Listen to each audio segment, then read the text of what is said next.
sebuah titik kecil di tengah samudera luas, ribuan kilometer dari benua manapun. Tempat yang begitu terpencil, hingga jika Anda berlayar dari Afrika Selatan, butuh hampir 2 minggu untuk sampai. Pulau itu bernama Tristan da Cunha.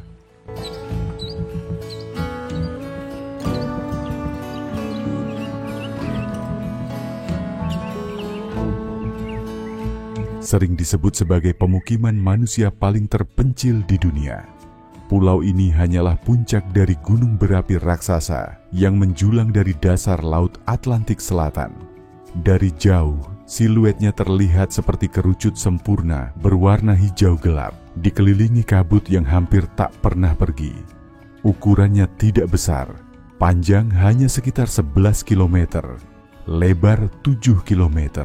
Dengan garis pantai yang terjal dan curam. Tidak ada bandara, tidak ada dermaga modern untuk kapal besar. Satu-satunya cara mencapai Tristan da Cunha adalah dengan menumpang kapal dari Cape Town, Afrika Selatan. Perjalanan laut itu memakan waktu 6 hingga 10 hari, tergantung kondisi gelombang. Disinilah letak uniknya. Akses begitu sulit, sehingga pulau ini seperti terputus dari dunia. Di sisi utara pulau berdiri satu-satunya desa, Edinburgh of the Seven Seas. Nama yang megah, tetapi kenyataannya adalah sebuah kampung kecil dengan rumah-rumah sederhana, kebun kentang, dan jalan berlapis kerikil. Inilah pusat kehidupan seluruh komunitas yang tinggal di pulau itu. Karena keterpencilannya, banyak orang menyebut Tristan da Cunha sebagai pulau di ujung dunia. Ia bagaikan planet kecil yang terpisah dari arus globalisasi. Sinyal internet baru hadir beberapa tahun terakhir, itu pun sangat terbatas.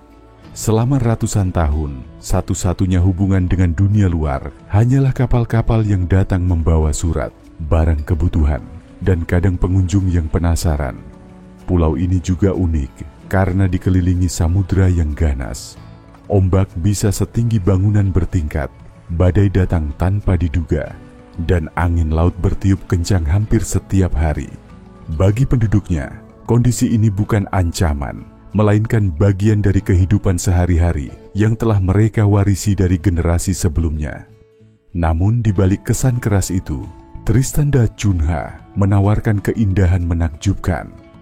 Pegunungan hijau, padang rumput tempat ternak merumput, udara segar tanpa polusi, dan laut biru pekat yang penuh ikan serta satwa laut.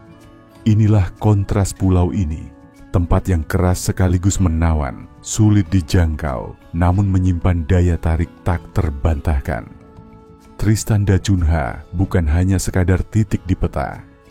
Ia adalah sebuah simbol tentang keberanian manusia membangun rumah di tempat paling terpencil, tentang komunitas kecil yang bertahan di tengah keterasingan, dan tentang bagaimana sebuah pulau bisa berdiri sebagai dunia kecilnya sendiri, jauh dari hiruk-pikuk global. Pulau terpencil ini pertama kali muncul dalam catatan sejarah pada tahun 1506, ketika seorang pelaut Portugis bernama Tristão da Cunha sedang berlayar di Samudra Atlantik. Dari geladak kapalnya, ia melihat siluet sebuah gunung berapi yang menjulang di tengah laut lepas. Karena badai dan ombak yang begitu ganas, Tristão tidak pernah menginjakkan kaki di sana. Namun ia memberi nama pulau itu sesuai namanya sendiri, Tristan da Cunha. Selama berabad-abad, pulau ini hanya menjadi tanda di peta para pelaut. Letaknya terlalu jauh, tanpa sumber daya yang jelas, sehingga tidak menarik bagi kerajaan Eropa yang tengah berebut wilayah kolonial. Sesekali kapal dagang atau kapal perang singgah untuk mencari air tawar dan kayu, tetapi tidak ada yang benar-benar menetap. Situasi mulai berubah pada abad ke-19. Saat itu, Samudra Atlantik Selatan adalah jalur penting bagi kapal dagang yang melintas antara Eropa, Afrika, dan Amerika Selatan. Tristan da Cunha menjadi titik strategis, sebuah tempat singgah di tengah samudra luas. Inggris, yang saat itu tengah memperluas kekuasaannya, menyadari arti penting pulau ini. Pada tahun 1816, pasukan Inggris mendirikan garnisun kecil di Tristan da Cunha. Alasan utamanya adalah geopolitik. Mereka khawatir Prancis bisa menggunakan pulau itu untuk menyelamatkan Napoleon Bonaparte yang saat itu diasingkan di Pulau Saint Helena, sekitar 2.400 km ke utara. Meski akhirnya Napoleon meninggal di pengasingan, garnisun Inggris tetap meninggalkan jejak penting di Tristan. Beberapa prajurit, pelaut, dan orang-orang sipil mulai tinggal secara permanen. Mereka membangun rumah sederhana dari batu vulkanik, menanam kentang, dan memelihara hewan ternak. Kehidupan keras pun dimulai, terpisah dari dunia luar. Seiring waktu, Tristan da Cunha berkembang menjadi komunitas kecil yang unik.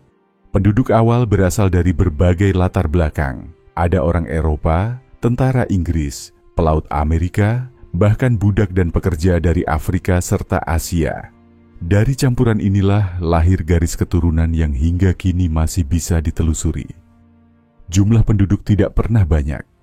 Pada abad ke-19, komunitas ini hanya terdiri dari beberapa keluarga, saling menikah, dan membentuk jaringan sosial yang sangat erat.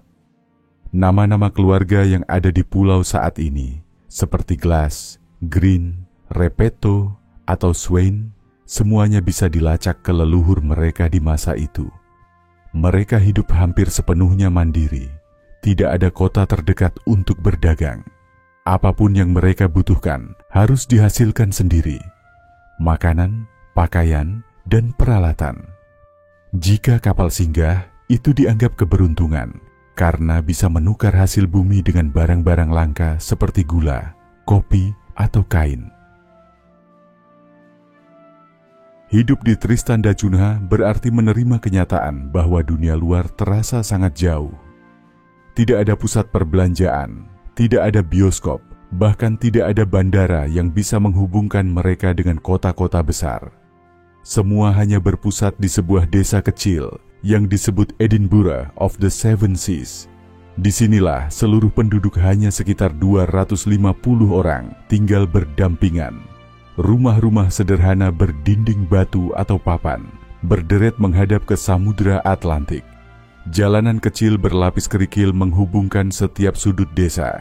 Tidak ada mobil mewah atau kemacetan, karena di sini transportasi hanya berupa traktor atau kendaraan sederhana untuk mengangkut barang. Mata pencaharian utama penduduk adalah bercocok tanam dan menangkap ikan. Di sebuah lembah yang mereka sebut Potato Patches, lahan pertanian dibagi untuk menanam kentang. Kentang adalah makanan pokok yang menjadi bagian tak terpisahkan dari identitas Tristan. Selain itu, penduduk juga memelihara sapi, ayam, dan domba untuk kebutuhan sehari-hari. Namun, laut tetap menjadi sumber kehidupan terbesar. Di sekitar perairan Tristan hidup lobster berduri yang menjadi komoditas ekspor utama. Lobster ini dikirim dengan kapal khusus ke Afrika Selatan, lalu dipasarkan ke Eropa dan Amerika. Inilah penghubung utama Tristan dengan ekonomi global. Seekor lobster yang ditangkap di samudra paling terpencil, akhirnya berakhir di meja makan restoran mewah ribuan kilometer jauhnya. Kehidupan di pulau ini dijalankan secara kolektif. Tidak ada konsep kepemilikan tanah pribadi. Semua lahan dimiliki bersama dan hasilnya dibagi rata. Sistem ini membuat setiap orang merasa bertanggung jawab untuk menjaga keseimbangan komunitas. Solidaritas bukan sekadar nilai, tetapi kebutuhan mutlak. Jika satu keluarga mengalami kesulitan, yang lain pasti membantu. Meski sederhana, kehidupan sosial di Tristan penuh warna. Ada sekolah kecil bagi anak-anak hingga usia menengah. Untuk pendidikan lanjutan, para remaja biasanya dikirim ke luar negeri, terutama ke Inggris atau Afrika Selatan. Ada juga klinik kesehatan dengan dokter yang bergantian datang dari luar, lengkap dengan helipad darurat jika pasien harus segera dievakuasi dengan helikopter dari kapal asing. Namun isolasi tetap terasa. Barang-barang kebutuhan sehari-hari seperti bahan bakar, obat-obatan, atau pakaian hanya bisa didapat ketika kapal pasokan datang yang biasanya terjadi beberapa kali setahun. Jika cuaca buruk, kapal bisa tertunda berminggu-minggu. Mungkin inilah hal yang paling luar biasa dari Tristan da Cunha. bagaimana masyarakat kecil ini tetap bertahan dalam keterbatasan tanpa kehilangan semangat hidup. Bagi mereka, pulau ini bukan penjara, melainkan rumah. Sebuah rumah yang memberi rasa aman, kebersamaan, dan identitas yang tak bisa ditemukan di kota-kota modern. Tristan da Cunha bukan hanya sebuah pulau indah di tengah samudera. Ia adalah pulau vulkanik aktif, gunung raksasa yang berdiri di dasar laut, dengan puncaknya yang menjulang lebih dari 2.000 meter di atas permukaan.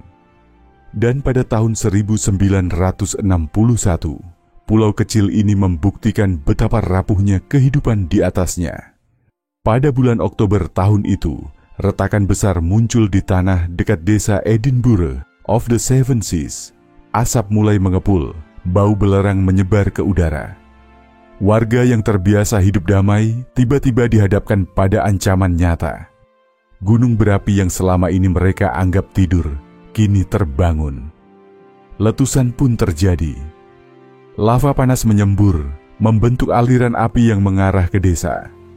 Panik melanda, tetapi komunitas kecil itu menunjukkan ketenangan luar biasa. Dengan koordinasi sederhana, mereka segera mengungsi ke pantai. Tidak ada korban jiwa, meski rumah dan lahan pertanian hancur dilalap api. Karena situasi berbahaya, pemerintah Inggris memutuskan untuk mengevakuasi seluruh penduduk. Dengan kapal militer, mereka dibawa menyeberangi samudera menuju Afrika Selatan, lalu diterbangkan ke Inggris. Untuk pertama kalinya dalam sejarah, seluruh komunitas Tristan meninggalkan tanah kelahirannya. Bagi penduduk Tristan, pengalaman itu bagai mimpi buruk sekaligus petualangan tak terduga. Mereka tiba di Inggris, negeri modern dengan listrik berlimpah, kendaraan, pusat perbelanjaan, dan kenyamanan yang tak pernah mereka bayangkan. Dunia luar yang selama ini jauh, kini terbuka di depan mata. Namun kenyamanan itu ternyata bukan jawaban. Banyak penduduk merasa asing. Mereka merindukan rumah kecil mereka, udara asin samudera, kebersamaan komunitas, dan kesederhanaan hidup di pulau.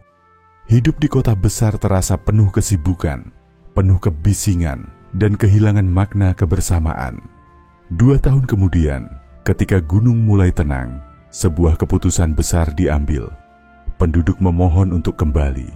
Pemerintah Inggris sempat heran, mengapa ada orang yang rela meninggalkan kenyamanan dunia modern hanya untuk kembali ke pulau kecil yang penuh risiko. Tetapi tekad mereka bulat. Akhirnya, pada tahun 1963, penduduk Tristan da Cunha kembali ke rumah mereka. Mereka membangun ulang desa yang rusak, menanam kembali kentang, dan memperbaiki kehidupan yang sempat terhenti. Bagi mereka, pulau itu bukan sekadar tanah, melainkan identitas, bagian dari diri yang tak tergantikan.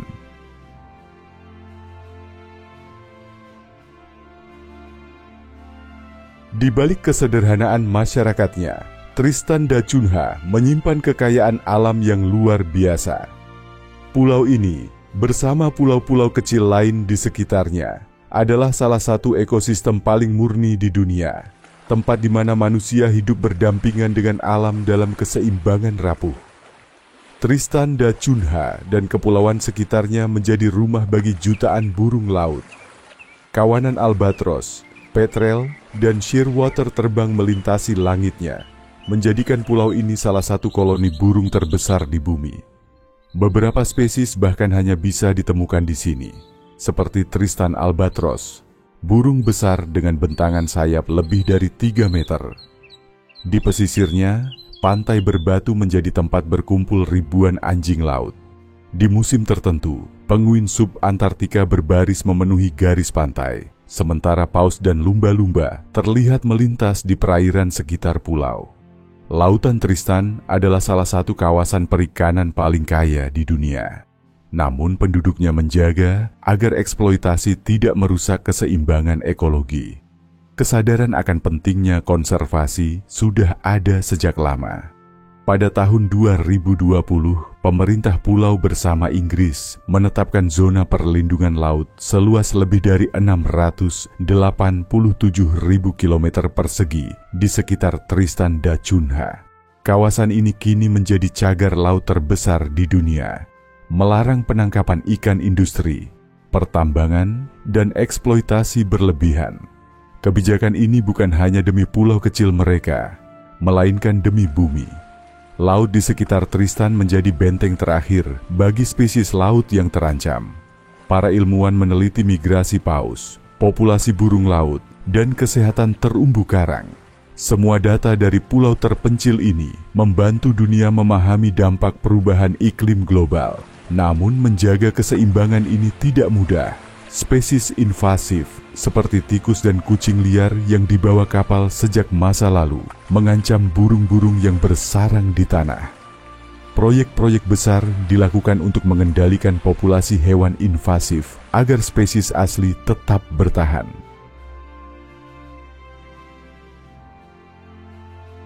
Meskipun terlihat damai, kehidupan di Tristan da Cunha penuh tantangan. Alam yang keras, keterpencilan, dan perubahan zaman membawa masalah yang tidak bisa dihindari. Salah satu ancaman terbesar datang dari iklim global. Lautan yang mengelilingi pulau semakin hangat, mengubah pola migrasi ikan, dan memengaruhi ekosistem laut. Badai tropis yang dulunya jarang, kini semakin sering menyapu pulau dengan kekuatan besar, merusak rumah, kebun, dan fasilitas penting. Bagi sebuah komunitas kecil yang bergantung pada kapal suplai dan panen terbatas, setiap badai bisa berarti ancaman kelangsungan hidup. Selain alam, Tristan juga menghadapi tantangan sosial. Generasi muda yang tumbuh dengan akses internet dan informasi dunia luar sering merasa terikat antara dua dunia. Bertahan di pulau dengan kehidupan sederhana atau meninggalkan rumah untuk mencari masa depan di luar negeri.